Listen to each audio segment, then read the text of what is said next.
This is The Gist, the essential podcast for the discerning listener.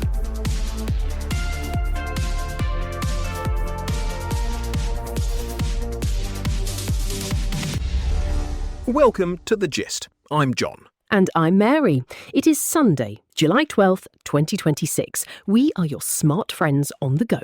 We look at the daily news through one simple lens: who benefits and why. Let's get right into it. Today's big story is about money and science, specifically $1.1 trillion of it. That is the massive pool of federal grant money the United States government hands out for research. Right now, scientists review each other to decide who gets funded. It is an independent system called peer review. But the White House wants to change the rules. The Office of Management and Budget, or OMB, is proposing a total rewrite. They want political appointees to control that money instead of independent scientists. The deadline for public comment is tomorrow, July 13th. The American Association for the Advancement of Science, a massive non-profit group, is calling this a raw power grab. Let's look at the incentives. If politicians hand out research money, it turns funding into a massive political tool. The executive branch gains total leverage. They can steer capital straight toward projects that make them look good today. Right. The argument for the change is accountability. Supporters say taxpayer dollars should be overseen by elected officials, not just academics. They want to cut down on university administrative bloat. But the cost to innovation is huge. As the economics blog Marginal Revolution points out, history shows us that centrally planned science usually fails. True technological breakthroughs come from high-risk, decentralised competition, not from the top down. Moving to the global stage, South Carolina Senator Lindsey Graham passed away yesterday at the age of 71. The Wall Street Journal notes this removes a major vocal advocate for United States military alliances and strict sanctions on Russia. His absence shifts power away from traditional interventionists in Washington. Speaking of global tension, President Trump spent the weekend threatening to decimate Iran. Bloomberg reports this is heating up the standoff in the Strait of Hormuz, a crucial waterway for global oil. We noted before that recent rollbacks on sanctions were just a tactical pause. Now we are back to direct escalation. Back in the United States, politics is merging directly with retail investing. Hedge fund manager Brad Gerstner is launching new politically themed youth investment accounts. The Wall Street Journal reports these accounts heavily hype Trump-aligned assets.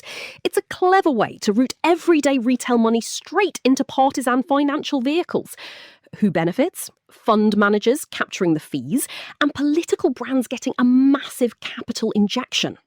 Let's cross over to Europe. There was a big shake-up in Kiev today. Ukrainian President Volodymyr Zelenskyy ousted his Prime Minister, Yulia Svyrydenko. She held the job for just a year.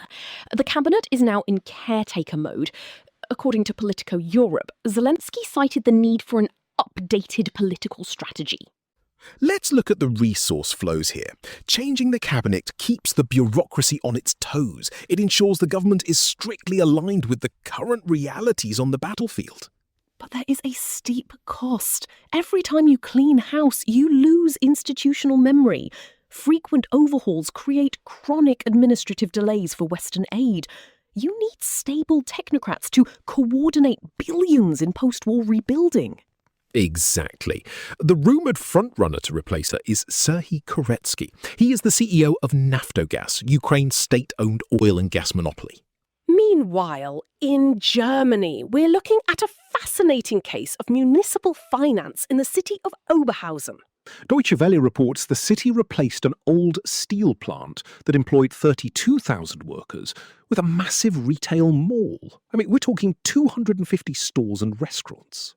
Sure, it created service sector jobs, but those jobs pay less. As a result, tax revenues are tanking and the city's finances are collapsing. The core lesson? Selling clothes and food just cannot replace heavy industrial capital when it comes to funding public services. In the sports world, former Spanish Prime Minister Mariano Rajoy made waves by claiming the French national football team has no French players. This comes right before a major World Cup match on July 14th. Both Spanish and French leaders immediately condemned his remarks. They are quickly isolating this kind of cultural provocation to protect their diplomatic ties. Finally, the United Kingdom is having a geometry problem. According to The Guardian, European cars are getting 1 centimetre wider every single year. It sounds small, but less than half of new cars in the United Kingdom can actually fit into standard parking spaces now. There is a push to cap passenger vehicle widths before they hit the absolute limit for heavy cargo trucks, which is about 2.55 metres. It's a classic infrastructure mismatch. Automakers are building bigger cars because they sell well, but they are passing the physical costs, the burden of finding space, entirely onto local cities. So, what's the temperature today? Across the board, we are seeing executives centralizing control. The White House wants direct hands on science funding, leaders in Kiev are tearing down bureaucracies to stay nimble, and automakers are literally taking up more space, forcing cities to deal with the fallout. Whether it's political capital or parking spaces, the trend is clear. Those at the top are passing the costs down to the rest of us. That's the gist for today. We remain completely independent and reader-supported.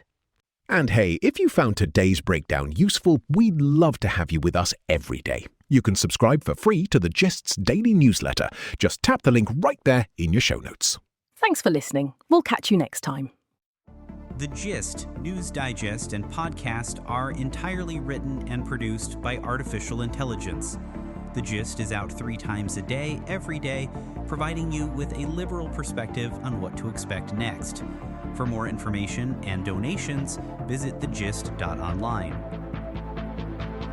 Thank you for listening.